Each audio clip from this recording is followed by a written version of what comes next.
Self-awareness is a curse. Self-awareness is really a curse, isn't it? I don't think people say that out loud very often. It's one of those things you're supposed to be grateful for.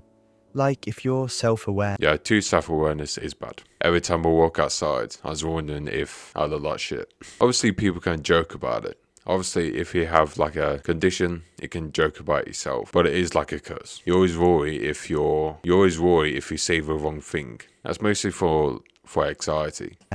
You're already ahead. You're supposed to be proud of it. But sometimes it just feels like this heavy thing you have to carry around. Like you're always watching yourself from the outside. And it's exhausting. I think about how it started for me. There wasn't some big moment where I suddenly became self-aware. It just kind of crept. I know it's weird. When you're a kid, you suddenly have self-awareness. I had it in middle school. I was literally playing on a playground and suddenly I was there. People have it sooner in life as well, not in middle school. In. One day I realized I was noticing everything I did. The way I talked, the way I reacted, the way I looked at people, the way I avoided things. I started seeing all the little mistakes I made, all the things I wished I could change. And it wasn't just about me. I started noticing how other people were growing too, how they seemed to be moving forward, getting better, figuring things out. And I wanted that. I wanted to be better. I wanted to grow. I still do. But sometimes it just feels like the more I notice, the more stuck I get. There's this weird thing that happens when you become really self-aware. You start to see your own patterns. You see the way you hold. Obviously, self-awareness can be good. You don't say the wrong thing, like you don't act out. Like a Karen. They're not self-aware. That's anything good about it. You don't act like a Karen. Hold yourself back. You see the way you talk yourself out of things before you even try. You see the way you compare yourself to everyone else, even when you know it's not fair. And it's not like you can just turn it off. It's always there, in the background, reminding you of everything you're not doing, everything you could be doing better. I remember this one night I was lying in bed, just staring at the ceiling. I couldn't sleep. My mind was running through every conversation I had that day, every little thing I'd said or done. I kept thinking about this one moment where I laughed at something that wasn't really funny, just because I didn't want things to be awkward. And then I started thinking about why I do that, why I always try to make things easier for other people, even if it means I'm uncomfortable. And then I started thinking about all the other times I've done that, and how it's probably why I feel so tired all the time. It's like this endless loop. You notice something about yourself, and then you notice why you do it. I think it's called hyperactivity. I can't say it. With ADHD as well, we do have higher self-awareness rates. Like, if I can't relax at all, I can't relax. And then you notice how it's affecting you, and then you notice that you're noticing it. It never stops. Sometimes I wish I could go back to when I didn't think so much, when I just did things without analyzing every little detail. I think I was happier then. Yeah, especially in middle school. You're not really thinking a lot. You're just colouring, doing word searches, painting by numbers. At least I didn't feel so weighed down. There's a kind of peace in not knowing, in just living, without constantly checking in on yourself.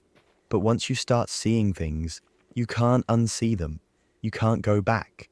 I think that's what makes self-awareness feel like a curse sometimes. It's not just that you see your mistakes. It's that you see them all the time. You see how you're not measuring up, how you're not growing as fast as you want to, how other people seem to be doing better. You want to be better, and that's good. You should want that. But it's hard to feel good about yourself when you're always aware of how far you have to go. There was this day, not too long ago, where I saw someone I used to know post about something big they'd accomplished. It was something I'd always wanted to do, but never really tried. I felt this mix of jealousy and shame, not because they did it, but because I knew I could have, if I'd just gotten out of my own way. I started thinking about all the times I'd talked myself out of things, all the times I convinced myself I wasn't ready, or good enough, or whatever, and I could see it so clearly. I could see the exact moments where I'd chosen comfort over growth. It hurt. It really hurt. But then there's this other side to it. Because self-awareness isn't just about seeing your flaws, it's also about seeing your progress, even if it's small. I started doing this thing, and it's not really advice. I think it is just anxiety and maybe depression as well. I think what he's saying that he's too frightened to go forward, like scared of a process. It's just something I noticed. When I catch myself being really hard on myself, I try to remember one thing I did right that day, even if it's tiny. For me, I'm doing my GCSEs again, and I know that is a hard process, but I want to keep on going. My thought process now is, you only get one life, why not do it? We take life for granted. I know life can be really hard. You don't know how much rare this is to have a life. It amazes me that we are here. Like, maybe I got out of bed when I didn't want to. Maybe I answered a message I'd been avoiding. Maybe I just made it through the day. Sometimes that's enough. It doesn't fix everything, but it makes the weight a little lighter. I think a lot of people feel this way, but nobody really talks about it. We're all supposed to be working on ourselves, always improving, always growing. But what if you're just tired? What if you're so aware of your flaws that you can't see anything else? What if you just want to stop thinking for a while? There's this memory I have from when I was a kid. I was probably 8 or 9. I was playing outside, just running around, not thinking about anything. I wasn't worried about how I looked, or what people thought, or whether I was doing things right. I was just there. I miss that feeling. I miss not having to think so much. I wonder if it's possible to get a little bit of that back. I think it's just thought process. Now that I've got diagnosed with ADHD, I am a bit more, guess I've done this condition, and it's not really my fault, and I should take my time. Obviously it's not an excuse to not do anything. It's just that I just need a bit more time to do stuff. Even now, sometimes I try to do things that make me forget about myself for a while, not in a bad way, just in a way that lets me be present, like listening to music or going for a walk or just sitting with someone I trust. It doesn't make the self-awareness go away, but it gives me a break from it. And sometimes that's enough. There's another thing I've noticed, and it's kind of strange.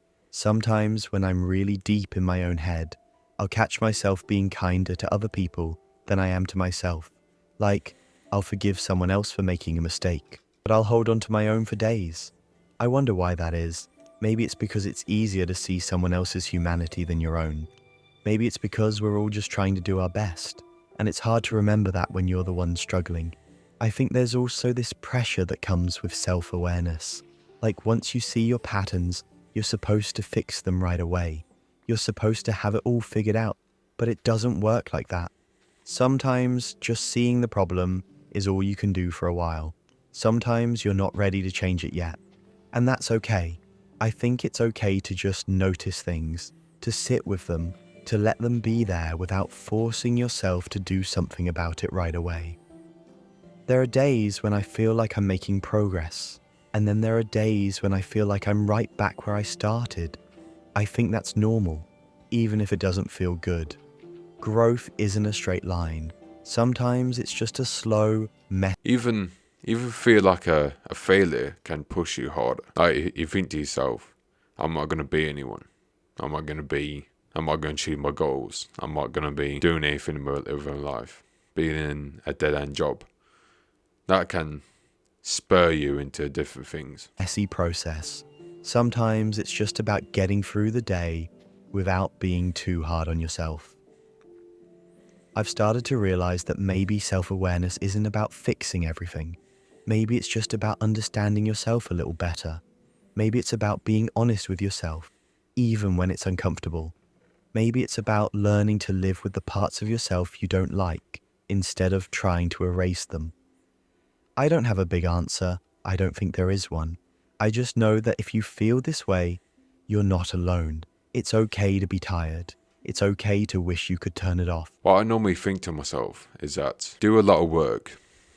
Like, I'm recording videos right now. At the end of the day, I'm going to feel great. It's a Sunday and I'm recording videos because I actually enjoy doing this. I react to things, give my opinions, probably waffle on for a long time. I'm doing everything that I want to. I'm very grateful that I have a place like this. A mum where I can do the things like this. I'm very grateful for everything that I have in my life. It's okay to feel like you're not getting anywhere, even when you're trying so hard. Sometimes I think the bravest thing you can do is just keep going, even when you see all your flaws, even when you know how much work there is left to do. Just keep going. Let yourself be proud of the small things. Let yourself rest when you need to. Let yourself be human. I believe in you. Now, believe in yourself.